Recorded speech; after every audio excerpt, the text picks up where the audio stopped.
Aujourd'hui, je vais vous présenter la trousse de secours Hi-Tac. La voici. Alors, on l'appelle trousse de secours, mais pour moi, c'est très éloigné d'une trousse de secours. Mais je ne connais pas de terme plus approprié. Je vous dis ça tout de suite.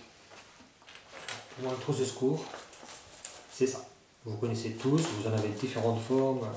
Dedans, vous allez trouver des compresses, la gel désinfectante, des petits ciseaux, enfin, ce genre de choses, des bandages.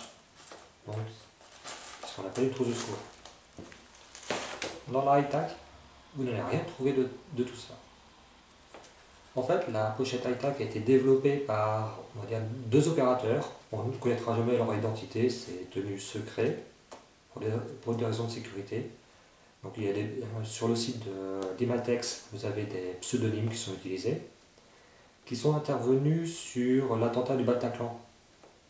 Et suite à ça, ils se sont dit, il nous manque des choses. Il manque des choses pour être prêts.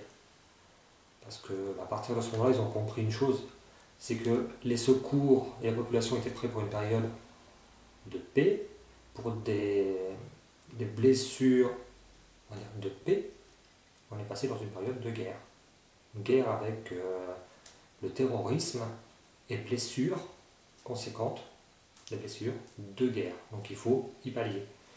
Donc ces deux opérateurs sont penchés sur la question et avec d'Imatex, ils ont créé ceci. Je vous l'ouvre, vous allez voir. Alors déjà, on va déjà parler de l'extérieur. Elle est flashy, il faut la voir, il faut qu'elle soit visible, il faut qu'elle soit visible du premier coup. Et dessus, vous avez remarqué, il y a les indications. Alors de ce côté-là, s'abriter, alerter, rassurer, surveiller. Des choses simples. Alors, parce que ceux qui l'ont conçu savent très bien une chose. Quand il arrive un gros pépin, quand on est en situation tendue, on peut très bien tout oublier. Certains appellent ça l'effet chimpanzé. On ne sait plus rien de ce qu'on savait, de ce qu'on sait théoriquement avant, qu'on connaît par cœur. Au moment, mais s'il y a des indications, même élémentaires, ça va nous remettre sur les rails. Le cerveau va commencer à associer les choses. Et plus ça va aller, plus on va repartir. Alors hop, c'est la même chose de ce côté-là. Alors de ce côté-là, il y a les numéros de secours. Hop, il en manque un, il manque le 114 pour envoyer des SMS. Si on ne peut pas parler ou si la personne est blessée ou muette tout simplement, enfin, ou dans une condition où on ne peut pas parler, SMS par 114. Et voilà. Ensuite, là, encore une indication, restez calme. On a également ici de quoi mettre ses coordonnées et une coordonnée ICE. Oui, c'est de l'anglais. Enfin, c'est in case of emergency, et vous excuserez l'accent anglais, j'en ai pas. En cas d'urgence. La personne à contacter en cas d'urgence. Pareil, on n'a pas encore de terme adéquat en français, donc autant utiliser ICE. Beaucoup de personnes le connaissent. Donc, tiens, pendant qu'on y est, je vous fais voir ça. C'est tiré. Qu'est-ce qu'on fait? On tire dessus. C'est pour pouvoir la mettre autour du cou, tout simplement. Comme ça, on se libère les mains. Si on a besoin d'utiliser la trousse de secours, au moins on peut l'avoir en permanence autour du cou et se libérer les mains. C'est pas bête. Alors, j'ai regardé. On peut éventuellement passer une ceinture ici, éventuellement. Là, on a un passage. Bon, je vais le dire tout de suite. Je ne vais pas attendre la fin de la vidéo pour dire les points négatifs. Parce qu'il y en a, j'en trouve toujours. C'est pas que la pochette est mal conçue, c'est que moi j'aurais fait différemment. Vous savez, on a des perspectives différentes, on aborde les choses différemment. Moi, ce que j'aurais bien aimé, c'est ici avoir un système molle pour pouvoir le mettre à l'extérieur d'un sac à dos, pour que ce soit facile d'accès. Si on veut l'accrocher à un sac à dos, si on veut la mettre dedans, il n'y a pas de souci, mais avoir au moins l'option de l'accrocher à un sac à dos. Je trouve que ça aurait été un petit plus. Alors, un scratch. Alors, vous allez voir ici, j'ai mis comment ça s'appelle, les zips, comme ça. Pourquoi? Parce que si on les laisse chacun de leur côté, et vous le savez si vous regardez mes vidéos, j'ai horreur des choses qui font du bruit. J'aime bien la discrétion. Donc moi je les croise, on rabat, et c'est parfait. Hop. Ah, ça fait du bruit, hein. Ouais, c'est horrible. C'est horreur. Je sais. Désolé. Non, pas désolé. Hop. Alors, voilà. Voilà comment se présente l'intérieur. Alors oui, ça pendouille, parce que je ne l'ai pas mis dans l'intérieur. Mais sinon, rien ne tombe. Alors, tac. Alors, ce qui pendouille, je vous en parlerai après. Ça vient après, autre chose. Donc là, je vais tout vous sortir, ça va être le plus simple, je pense. On va commencer par le côté droit, parce que c'est rangé. Parce que dans la boîte avec laquelle c'est fourni, vous avez un descriptif pour le ranger. Parce que c'est à vous de mettre les choses dedans. Je crois que c'est marqué ici. Voilà. L'aménager votre poche vous-même, c'est apprendre à la connaître. Oui, pourquoi pas, parce qu'il y a des gens qui achètent des trousses de secours comme ça et qui ne l'ouvrent que s'ils en ont besoin. Mais souvent, ils ne vont pas savoir ce qu'il y a dedans. C'est un peu ballot, mais j'en connais beaucoup qui font ça. Oh, j'ai une trousse de secours. Mais ça s'arrête là. Donc là, hop, des gants. Sur chaque côté, on a mis du sérum physiologique. Donc le sérum physiologique, c'est pour nettoyer si on doit pousser dans les yeux, ou on peut nettoyer sommairement une plaie. Hein. Ça peut enfin, pas désinfecter, mais commencer à nettoyer un peu une plaie. Et il y en a deux. Je vais vous sortir la deuxième. Alors, hop. Un masque à poussière FFP2, ce qui est bien. La seule chose au-dessus, c'est un FFP3, et encore au-dessus, ce sera un masque à gaz, mais il n'y a pas besoin. Là, pour l'usage FFP2, et vous noterez, c'est un masque souple. C'est pas le genre de truc que des fois qu'on trouve en carton et qui va se déformer. Une fois qu'il est déformé, vous ne pouvez plus vous en servir. Donc ça, c'est très bien. Et là, alors quand j'ai vu ça, j'ai failli rigoler. Je dis, qu'est-ce que c'est que ce truc? Ben, mais après, je l'ai essayé. J'ai pas trop rigolé, ça fait le job. Ça, ce sont des lunettes de protection. Alors, je me dis, mais pourquoi ils ont fourni ça, quoi? En fait, simplement, ils ont besoin de quelque chose de fin qui puisse rentrer dans la trousse. Une paire de lunettes standard, vous savez, une protection standard pour la poussière rigide, c'est pas possible. Parce qu'ils ont besoin de garder quand même un volume assez raisonnable, hein. On ne peut pas avoir une trousse qui passe. Alors, elle fait bien le travail si vous n'avez pas de lunettes. Si vous êtes comme moi, elle va protéger les lunettes, mais il y aura des zones où, bon, mais ça peut protéger. Quelqu'un qui n'a pas de lunettes, ça couvrira très bien les yeux. Ça, il n'y a pas de souci. Donc ça empêchera les poussières, les petits éclats éventuellement. Voilà. Donc la partie droite, on les quitte. La partie de gauche, un feutre. Je vous le dirai tout à l'heure. Je vous ferai voir où s'en servir, mais un feutre. De toute façon, ça devrait faire partie de toutes les trousses de secours. Au moins pour les personnes qui vont faire un garrot, qui pensent avoir un jour besoin de faire un garrot. Parce qu'il faut noter à quelle heure on pose le garrot. Si on n'a pas de quoi noter, on le note sur le front. Ça tombe bien, moi il y a de la place pour l'écrire. Un G et l'heure. Parce qu'au bout d'un certain temps, si on a mis un garrot sur le bras et que ça fait trop longtemps à l'hôpital, ils couperont le bras, c'est tout. Ils ne chercheront pas. Hop. Ensuite, justement, on parlait de garrot. Un garrot. Alors celui-là est très bien. Hop, faire un peu de bruit. Voilà. C'est un garrot dont on peut se servir à une main. Hop. On met la boucle comme ça. Et par exemple, vous pouvez donc vous en servir sur vous-même. Vous tirez à fond, à fond, à fond, à fond, à fond. Et hop. Voilà. Je ne sais pas si j'ai assez serré. Pour l'instant, j'ai pas besoin. On le sait quand le sang arrête de sortir de la plaie. Donc c'est pas grave. Vous continuez de serrer. Tac.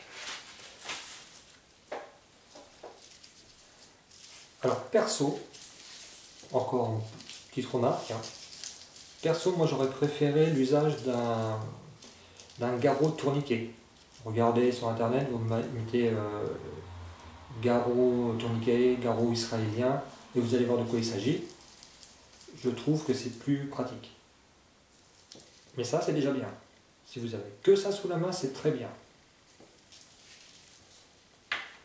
Parce qu'il y a des garrots, des fois de fournis, mais c'est des élastiques. Vous allez avoir du travail. Ensuite, un pansement compressif sous vide. C'est pour ça que j'ai cette forme-là. Vous avez une note pour vous en servir. Alors, je vous rassure, elles seront beaucoup plus lisibles lorsque le paquet sera ouvert. On va prendre son volume et vous le lirez plus facilement parce que là, tout est... on ne peut pas voir trop. Tac. Une paire de ciseaux, ça c'est commun à toutes les trousses de secours. Même celle-là, on a une. Petite. Ça allait bien. Ça sert à couper les vêtements. Vous accédez à la plaie plus rapidement. Ensuite, une couverture de survie.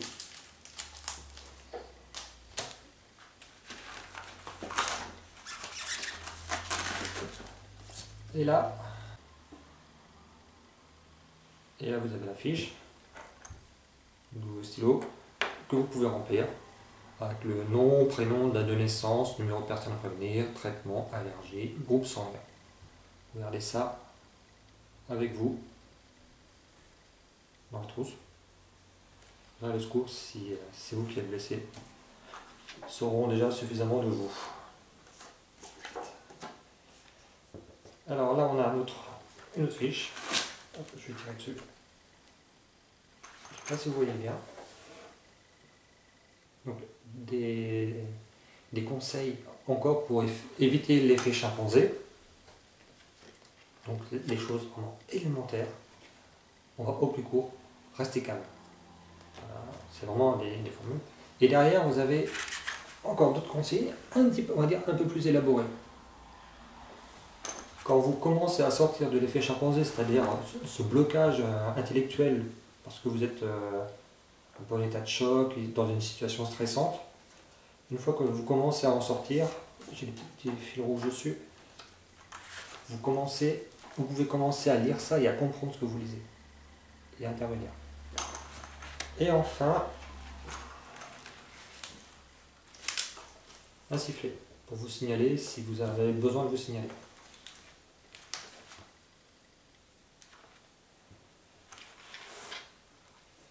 Donc ça c'est la trousse, Dematex High-Tac, on va dire la standard. Et il y a aussi la version luxe qui est fournie avec deux choses de plus. Donc ce que je vous faisais voir tout à l'heure, une lampe frontale, j'aime bien parce qu'elle est petite, elle prend peu de place, et vous pouvez orienter, alors vous l'avez sur le front comme ça, vous pouvez l'orienter selon vos besoins. Voyez. Bon, on va faire là. Plusieurs niveaux d'intensité, clignotant, rouge. Je ne sais pas si vous voyez bien rouge. Rouge clignotant. Et voilà. Et ensuite, autre chose. Un risque. 1, 2, 3. Un Rescue Me. Donc, vous connaissez certainement. De ce côté-là, vous appuyez fortement contre un angle de votre vitre de voiture, par exemple, et ça va la briser. Et là, heureusement, ça ne se libère pas facilement, enfin pas trop facilement. Une petite lame qui est enchâssée là-dedans pour couper une ceinture de sécurité. Si vous n'arrivez pas à la défaire, vous la coupez. Et alors là, je reviens avec une petite, comment ça s'appelle, petite chose que je reproche à la pochette. Enfin, reproche, c'est un bien grand mot. Vous allez voir que le restumi est prévu pour mettre ici, sur le dessin. Moi perso, je ne suis pas d'accord avec ça. Je préfère le mettre avec mes clés de voiture. C'est quand même un outil fait pour être dans la voiture, pour servir. Si vous avez eu un accident, vous n'arrivez pas à sortir de la voiture, vous allez vous aider avec ça. Si elle est dans la pochette, vous allez peut-être avoir du mal à l'atteindre, surtout si la pochette n'est pas sur vous. Si elle est dans un sac et que le sac est derrière ou n'importe où, vous n'arriverez pas à l'atteindre. Si elle est accrochée aux clés de voiture, les clés de voiture sont toujours au même endroit, sur le contact. Donc là, vous aurez facilité pour l'atteindre. C'est une petite chose. Hop, j'ai posé ça, ça fait du bruit. Donc, la pochette d'Imatex, voilà. Donc la pochette high-tack chez d'Imatex, comme je vous disais au départ, ça s'appelle une trousse de secours, mais ça n'est pas une, c'est une trousse Kata. Kata trousse, Kata kit, non, Kata kit ça existe déjà. C'est une trousse vraiment faite pour les attentats, pour les catastrophes, et vraiment pour les blessures, on va dire, les blessures majeures, les blessures hémorragiques. Alors on peut s'en servir évidemment comme du trousse de secours normale avec la couverture de survie. Vous pouvez utiliser ça, mais c'est quand même plus orienté incident, on va dire, majeur, blessure majeure. Vous pouvez traiter plusieurs personnes, au moins 2 personnes avec ça. Les petites choses que je regrette. Oups, ça fait du bruit. Les petites choses que moi j'aurais fait différemment. Mais je vous dis, c'est ma façon de concevoir les choses. C'est pas eux ils ont des nécessités, on va dire, techniques. Ils ont pris des choses en considération que moi je n'ai pas pris en compte. Je ne suis pas à leur place, je ne travaille pas pour eux. Et moi, si j'avais été eux, enfin bref, toujours facile de critiquer, on va dire, c'est une critique constructive. Donc, les passants en molle, ça j'en ai déjà parlé. J'aurais bien aimé une deuxième version, couleur, on va dire, plus sobre, moins flashy. Si on met ça sur un sac à dos vert ou noir, ça flash bien, parce que le mettre à l'extérieur du sac à dos, ça permet d'y avoir un accès rapide. Donc avoir une version plus low profil, j'aurais bien aimé. Pour l'instant, elle n'existe pas, peut-être qu'elle existera. Donc ça, c'est une chose. Autre chose, j'aurais bien aimé une pochette, et c'est ça, on va dire, le plus gros point négatif. Pochette dans laquelle on pourrait avoir un peu plus de place. J'aurais bien aimé qu'ils conçoivent la pochette, mais encore une fois, je ne suis pas dans leurs contraintes techniques, dans leur cahier des charges, parce qu'ils ont un cahier des charges avant de fabriquer ça, ils prennent tout en considération. Ça m'énerve, ça fait du bruit, hop, voilà. Et j'aurais bien aimé l'avoir plus grande. Pourquoi? Pour pouvoir l'adapter à mes besoins. Parce que ça correspond à un besoin, on va dire, général, mais chacun va avoir des besoins particuliers. Et moi, pour mes besoins particuliers, j'aurais bien aimé avoir plus de place pour pouvoir y mettre quelques éléments de ce qu'il y a là-dedans. Un bandage, une compresse, pourquoi pas des tampons hygiéniques. Oui, non, regardez pas comme ça. C'est pas pour moi. Les tampons hygiéniques ont été créés en fait à l'origine pour les soldats, pour les blessures par balle. Vous les mettez dans le trou de balle, et j'entends qu'il commence à rigoler. vous mettez dans la blessure, voilà, et voilà, c'était fait pour bloquer l'hémorragie, des blessures par balle pour les soldats. Après-guerre, ils ont trouvé un autre usage pour les femmes, mais à l'origine c'était pour ça. Donc on met un ou deux, parce que si on met dans une pochette attentat, risque terroriste, blessure par balle, c'est cohérent. Donc si on a utilisé le bandage, on a utilisé le garrot, voire même le garrot ne peut pas servir, c'est une blessure par balle à la poitrine, pas de garrot. Et si on a déjà utilisé ça, donc il reste quoi? Ça peut être intéressant. Et donc, comme je vous disais, mettre des éléments de cette pochette-là, donc quelques éléments, pourquoi pas un peu de désinfectant, le pansement standard, pour qu'elle soit plus versatile. Mais encore une fois, c'est une critique constructive. Moi, mais c'est pas moi qui l'ai conçu. Je ne critique pas leur travail, c'est pas du tout l'intérêt. C'est toujours essayer de donner un deuxième avis, un retour. Donc Dimatex a très bien conçu les choses, les deux opérateurs ont très bien conçu les choses.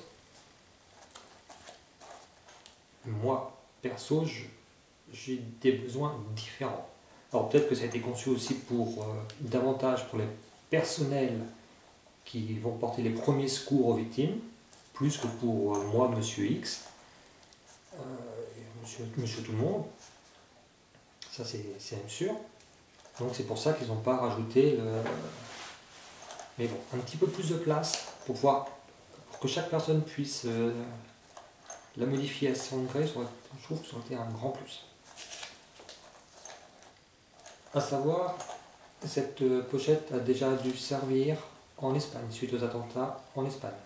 Vous savez, le camion qui a fauché, l'attentat classique qu'on a. Donc a priori, il a déjà fait ses preuves là-bas. Donc voilà, c'était mon retour sur la pochette. Elle est très bien et moi j'invite tout le monde à en avoir une. Alors, on peut même avoir les deux.